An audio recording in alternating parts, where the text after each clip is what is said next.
Assalamualaikum geng, selamat datang ke review sepintas bersama aku Badik dalam channel kami Countdown Tactical. So macam awal video tu, terang-terang aku terus tunjukkan model yang aku akan review secara ringkas bersama korang hari ni. So aku masih rasa happy lagi. So kat tangan aku ni adalah Nightcore EDC 17. Kenapa aku beria nak review dia ni? Sebab bentuk dia pada mata aku dia macam automatic knife, macam pisau automatik yang aku tak ada dan tak mampu beli. Tapi akhirnya ada lampu yang aku rasakan dia buat macam ke arah automatic knife tu, dan pada harga yang boleh lah beli. Korang tengok dekat link nanti. Bagi aku dia boleh beli lagi lah. Dan menambahkan lagi keunikan lampu ni adalah yang pertama, semestinya lampu dia di bahagian hadapan ni geng, dia ada mengandungi 3 lampu. Dan sebelum aku review lampu dia, nak tunjukkan kat korang body dia macam mana. Ini yang body kita kata macam automatic knife tu. Kalau automatic knife kau tekan sini keluar pisau, tapi ni tak adalah keluar pisau, dia keluar lampu je. Dan bentuk dia yang agak agresif pada mata aku, memang betul-betul menambat hati lah. Sangat-sangat cantik, sangat-sangat cantik. Ok, lampu dia ada 3 jenis geng: putih, UV dan juga laser. Sekarang ni aku buka. Kita pergi kepada putih dulu. Ini dia ada putih, dan dia boleh melalui tombol yang boleh gerak tu, kita boleh tolak ke atas untuk level dia yang makin rendah, sampailah kalau kita tarik habis dia mati. 0, 1, 2, 3. Yang level 1 50 lumen, boleh bertahan 16 jam, tembak sejauh 45 meter. Level 2 220 lumen, 3 jam 20 minit, 95 meter. Dan last kali 1500 lumen yang boleh bertahan 1 jam 45 minit dan tembak sejauh 230 meter. Untuk sebuah lampu flat yang bukannya throw, bagi aku untuk jarak 230 meter maksimum tu dah kira okey sangat lah.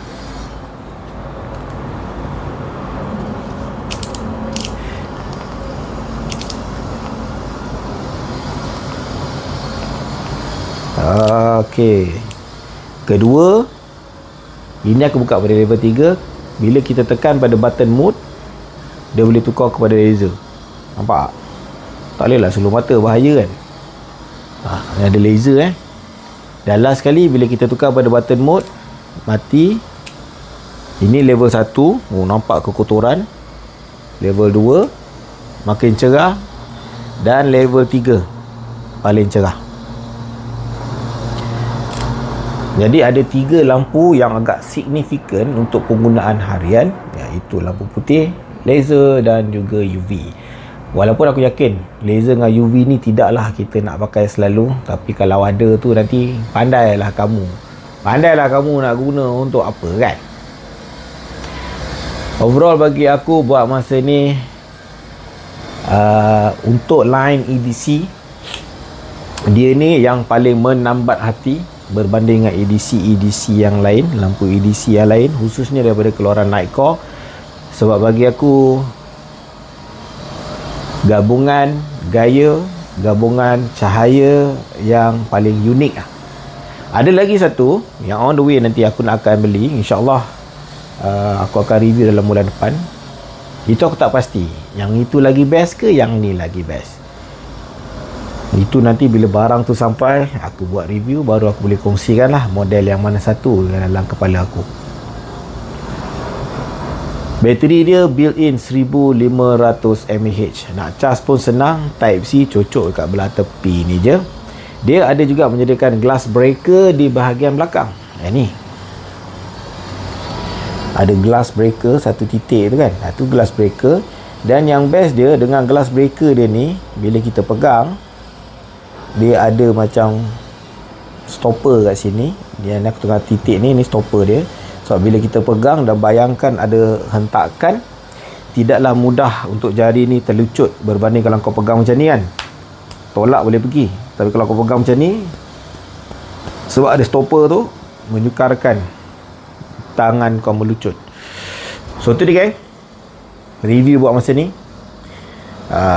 Kita akan cuba lenjan dulu tengok, dan insyaAllah kalau datang model terbaru tu, aku akan reviewkan juga. Jangan lupa sharekan pendapat korang dan juga pengalaman korang di ruangan komen. Ciao.